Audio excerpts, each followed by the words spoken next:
Hello बच्चों, let's read the following question. At a certain time, किसी certain time पे a particle has a speed of 18 metre per second.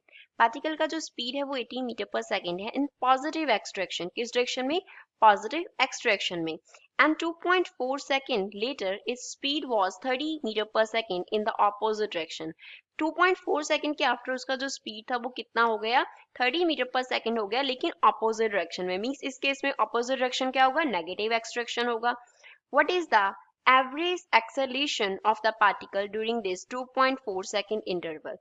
2.4 second के interval में उस body का जो एक्सेलेरेशन है वो क्या होगा उस पार्टिकल का, वो हमें फाइंड आउट करना है।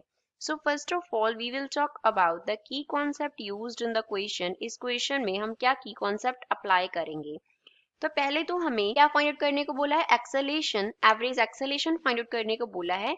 तो वो हम कैसे फाइंड आउट करेंगे? एवरेज एक्सेलेरेशन, उसके लिए हम क्या फॉर्मूला यूज करेंगे? एवरेज एक्सेलेरेशन हमारे पास इक्वल होगा किसके?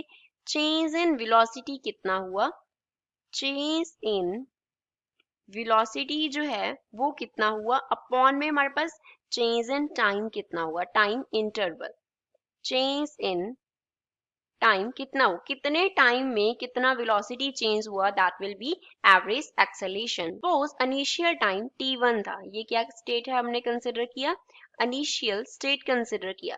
तो इनिशियल स्टेट पे टाइम t1 को हम 0 सेकंड कंसिडर कर लेते हैं। अब 0 सेकंड पे उसका जो इनिशियल स्पीड था v1 वो कितना था? 18 मीटर पर सेकंड था। अब इसको हमने लिया है पॉजिटिव एक्सट्रैक्शन में, तो पॉजिटिव एक्सट्रैक्शन में है तो हम इसको क्या कंसिडर कर लेंगे? पॉजिटिव कंसिडर कर लेंगे। सेकेंड, अब टाइम t2 जो है उसको हम कंसिडर कर लेते हैं। कितना हमें दिया है? 2.4 सेकंड लेटर, तो टाइम t2 2.4 सेकंड हो जाएगा। तो इस टाइम पे उसका जो वेलोसिटी है v2 वो कितना हो गया? 30 मीटर पर सेकंड हो गया। अब इसको हम नेगेटिव लेंगे क्योंकि क्या है अभी हमारे पास? ऑपोजिट डायरेक्शन में है, मींस ये हमारे पास हो गया नेगेटिव एक्स डायरेक्शन में। ये रिप्रेजेंट करने के लिए कि दोनों एक दूसरे के ऑपोजिट है, तो हमने क्या कंसिडर कर लिया उसको? नेगेटिव। अब एवरेज एक्सेलेरेशन को सपोज हमने ए एवरेज से लिखा, तो हमारे पास चेंज इन वेलोसिटी कितना हुआ? v2 minus v1। Time interval क्या था? t2 माइनस t1 था।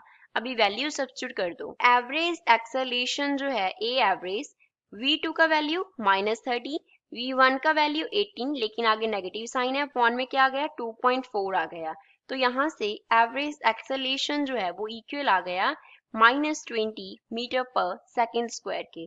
तो अगर हमें इन मैग्नीट्यूड देखना हो, इन मैग्नीट्यूड अगर हमें वैल्यू लिखना हो, तो we can write a average is equals to 20 metre per second square. So this is final answer for the given question. I hope you understood well.